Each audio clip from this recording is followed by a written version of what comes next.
Bonjour, aujourd'hui c'est le 2 décembre. Bienvenue à notre chaîne et bienvenue aussi à cette méditation dans le psaume 1, versets 5 et 6. C'est pourquoi les méchants ne résistent pas au jour du jugement, ni les pécheurs dans l'assemblée des justes, car l'Éternel connaît la voie des justes et la voie des pécheurs mène à la ruine. C'est comme ça qu'il finit en fait ce merveilleux premier psaume de la Bible. Nous avons vu que le juste ici, c'est cette personne qui connaît la révélation divine, qui connaît la parole et qui la médite jour et nuit, c'est-à-dire tout le temps. Il est comparé ici à un arbre planté auprès de l'eau.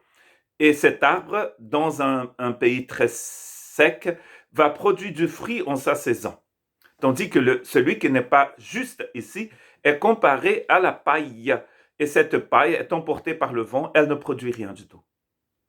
Mais c'est encore pire à la fin, parce qu'il y a un jugement pour cette paille. Elle sera brûlée. D'ailleurs, c'est écrit. C'est pourquoi les méchants ne résistent pas au jour du jugement. Et ils ne font pas partie non plus de l'assemblée des justes. Car l'Éternel connaît la voie des justes et la voie des pécheurs, l'Éternel sait, mène à la mort.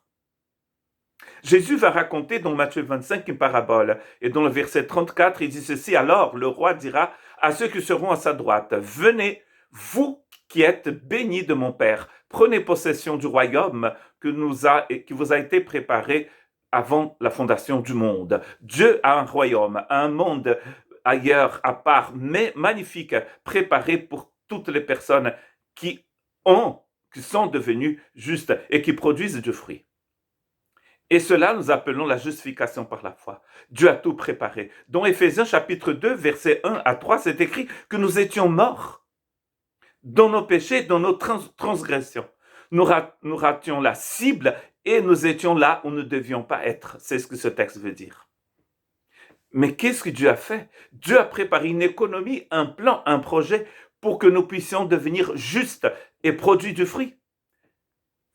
Tout cela est tellement bien décrit qu'il faut lire tous ces versets dans Éphésiens 2, 4, 9. Mais Dieu, qui est riche en miséricorde, à cause du grand amour dont il nous a aimés, nous qui étions morts par nos offenses, nous a rendus vivants avec Christ. C'est par la grâce que vous êtes sauvés.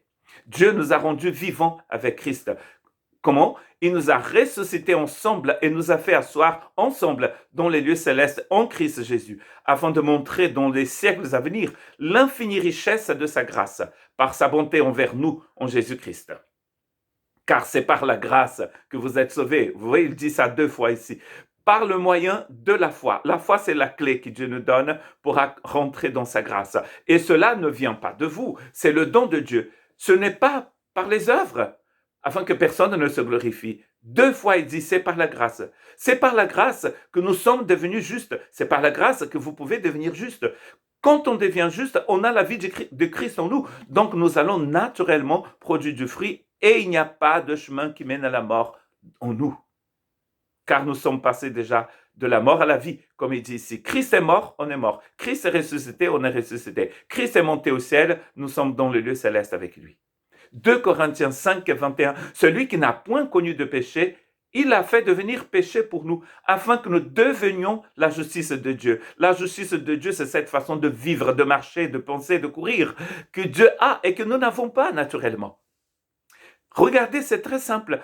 Vos péchés, Dieu a mis en Christ. Christ est mort, vos péchés sont morts. Quand il ressuscite, vous pouvez ressusciter. Et si vous êtes en Christ aujourd'hui, c'est parce que vous êtes déjà ressuscité avec lui. Et du coup, vous étiez pécheur, maintenant vous deveniez justice de Dieu.